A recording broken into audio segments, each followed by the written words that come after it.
Starting with clean skin and Kryolan barrier cream. My eyebrows also flat, and I'm going in with some hairspray to flatten the hair because I am applying half a bold cap. That's just so the prosthetic could go further back on my head. So I'm using the can, as you can see, to actually help press it down flat. So I'm just positioning the bold cap, seeing where it'll glue, see where I need to put the adhesive, seeing if it fits okay. And I'm using a prosaode adhesive. So I'll put it on the skin and I'll let it go clear and tacky before pressing it into place. And obviously dry in between. So yeah, I'm obviously concentrating on that forehead hair area first. Make sure it's flat and pressed down. And then working around the sides, doing the same thing, applying the glue and then making sure it's dry, sticky and tacky before pressing it into place. And I'm stretching it tight as I do it. I mean, this hasn't got to be perfect application. It was purely because the prosthetic goes further back onto the head. But as usual, I do like to go around the edges with a prosaode just to try and give it a bit of a flatter edge before laying down anything else on top. And of course, drying in between. So I'm trimming around the ears now. So you just trim a little bit in front of where the ear ends, because then you can tuck it behind the ear. And then cut off any excess. This is a latex bold cap that I just made on a red head. And then same for the other side. So now I actually separated this prosthetic just to have the mouth area separate, to try and get more movement. Rather than a full face latex rubber piece, it wouldn't have given much movement around the mouth. So I did a separate upper lip and chin piece. First time I've ever done it like this, like overlapping latex. And it worked okay. The edges weren't the best. But I still managed to get a decent edge out of it, and it still worked quite well. And I did have more movement around the mouth, and it was more comfortable. So I did use silky adhesive there. I put it on the piece first and the skin, and then contacted them together. So now I'm going the same in with the facial piece. I'm doing it around the eyes first. When self-applying, I like to make sure the eyes are done first. Obviously so it's comfortable and that I can see. So it's all about the positioning and then pressing into place. I can use the end of a brush there just to get in those areas my bigger fingers can't get into. And just really rolling and pressing. Making sure that adhesive is, contacting and sticking in place. So then working from the nose outwards, I do the same. I'm putting the glue onto the prosthetic and to the skin. Again, this is silky and it is thinned down from Neil's Materials. So pressing in place when I feel I'm happy to do so. I'm just adding more adhesive around that lip area where it's overlapping, and just applying a bit of powder just to reduce the stickiness. But then I'm going over the edges anyway, what I can see is visible, with some prosaode adhesive. This prosaode had been left out quite a while, so it wasn't too runny. It had thickened up a bit. And I'm ensuring that the lip is conquered down as well, so really adding layers to there. Sometimes I do this 2 or 3 layers. With latex, sometimes some edges can need 4 or 5, but around the lip it was quite thin areas.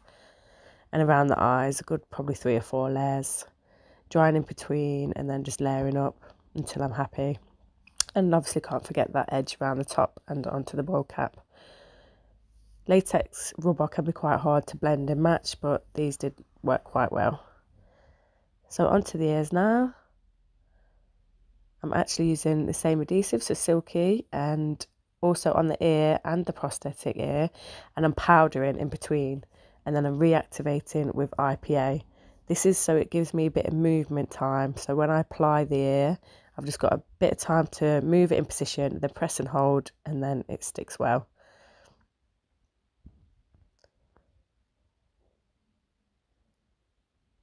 And then I go around with the prosaode. Took quite a few layers because there was gaps and stuff on this. It wasn't made for my ear, so I just worked it the way I best I could. And there's a bit where there was a gap between my ear and the prosthetic ear, so I even added just a thin bit of latex and some glue over that, and it ended up blending absolutely fine. I have definitely more movement around the mouth doing it this way, so it's quite interesting to do for the first time. Just powdering up those areas, it helps set it into place. But then I remembered I need to put a layer of prosaode all over the latex because it helps as a base for any glue. Any paint on top. And then obviously really dry in between. I put a lot on the ears, so I'm just drying the ears quite well as well in between these processes. And then when I'm happy with that and it's clear and tacky, I can powder over the top, ready for painting.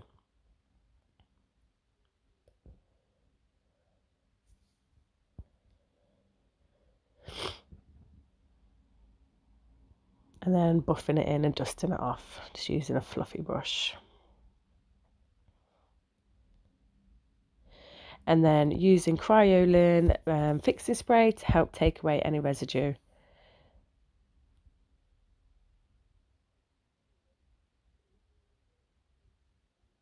Starting with Livity from the Neo Macrania Skin Illustrator kind of set. This is the first colour I go in for. So I wanted quite cool tones, like this is kind of cool red, more purpley toned, before going with blues and other colours. So I just did this as the background, veining, mottling colours, contour colour. Just bringing out any contours, adding any depth around the eyes, onto the plain areas, just mottling it on. Trying to add some warmth into that latex colour. And just bringing out the prosthetic shapes. And then I'm going in with speckling the same colour, a bit more watered down with some IPA, and just doing it all over. And then going in with the vein tone from Temptu.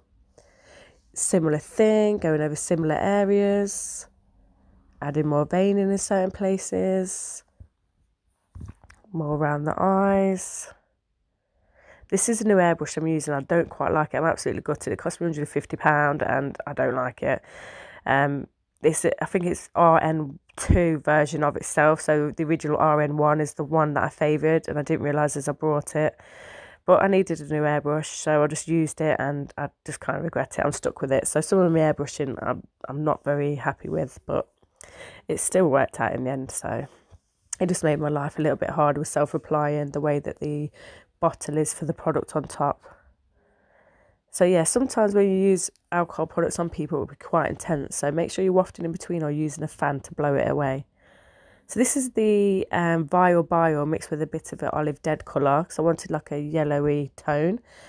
Just to splash all over, especially in the highlighted areas. Just to give it a kind of a sickly tone to it.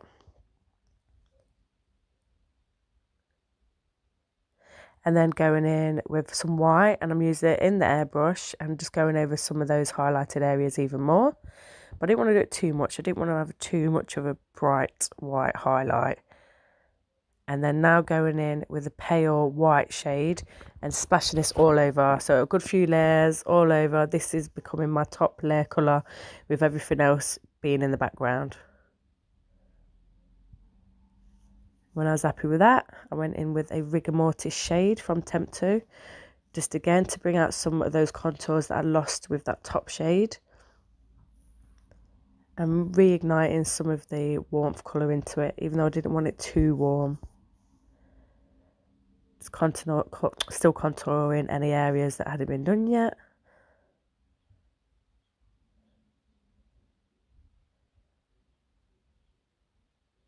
And then that is a bruised purple tone from Jura. Same again, just bring that details in the ears, any more contouring around the horns and lips and other places.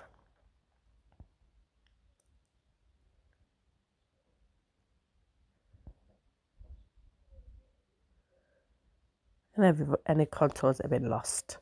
So using this adhesive, it's contact adhesive, you have to let it also get dry and tacky in between. Put it on the horns and in the horn holes. Used quite a bit. The horns aren't too heavy, but they are a decent amount of heavy that it needs a decent amount of glue. and using a spatula to spread it everywhere. They're a bit tricky. I asked my hubby to help me a little bit get it in, but yeah, he ended up not helping too much. About pushed the horn into my head. But yeah, after a little bit of playing and tweaking and pushing it in, make sure it's all covered, pressing the sides down onto the horns, they did stick and they stuck really well. It was a little bit fiddly, but it was worth it. And then just for peace sakes, just went around the edges with a little bit of prosaode. Yeah, the prosaode adhesive, just to kind of seal any edges. And then going in with an actual white hairspray, this is, just to colour the horns. It was quick and it was fast, it was safe, skin safe, and you know, it wasn't too toxic or anything. And just to whiten up those horns. I just wanted more of a white character, white theme, seeing as it's obviously Christmas character. It's meant to be like snow character, Santa character. So I wanted that white hair, the white horns, white pale skin. And so there, that's just that fake hair, it's like from the hair Caribbean shops. I just hair gripped it into the back of my hair under the bowl cap.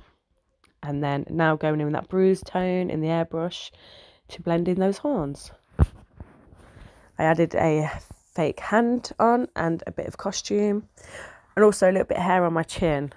Just from the costume, I just used the silky adhesive and pressed it on a little bit, and then put in some fake teeth and contact lenses. I actually couldn't see from this point very well at all. One was a blind contact lens and one was a little bit like a gridded fishnet effect over the eye, and I was really struggling to see, so my videos and pictures weren't that great. I was trying to do my best with half vision. So yeah, it was interesting to do these videos and pictures at the end.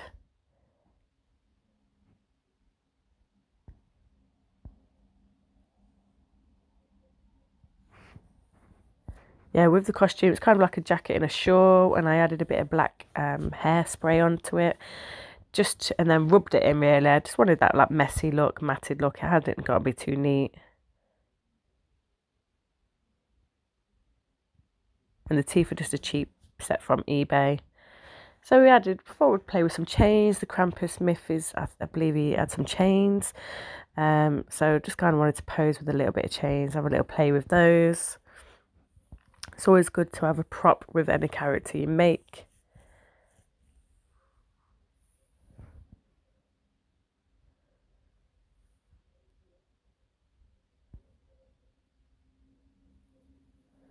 So yeah, the creepy hand worked really well with it. I think it would have been lost with just a human hand or human teeth. So sometimes when you create a look, it's nice to think of the finishing touches to really bring out the character. I kind of wished I added some blood or black stuff out my mouth and all down the top, and took it to the next level with horror really. Like, I really regret not doing that. But it still worked well. It's still meant to be the kind of Krampus theme. And here's a little bit of removal. It just looked a bit creepy, so I thought I'd add it. And I was using the Neil's Materials removal. It's literally the best removal. I can't believe I've only just discovered it this like past 6 months. It's such amazing stuff.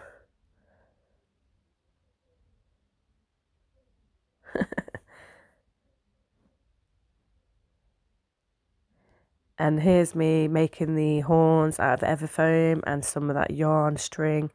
I put sand in latex and layered it up over, gave it a good texture. It's a shame in a way that I covered it in white really. They look good as they was. And then that's me doing this sculpt for the actual prosthetic mask. As you can see, it was a one piece, but when I casted it in the latex, I did the chin and upper lip separate. And there it was, getting ready for moulding.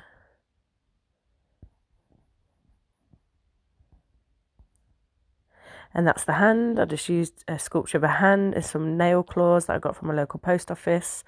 I layered over with latex, layered it many times, and then kind of talcum powdered it off, and then kind of got a glove effect. So it's really basic hand, but it worked really well for the look, as you saw.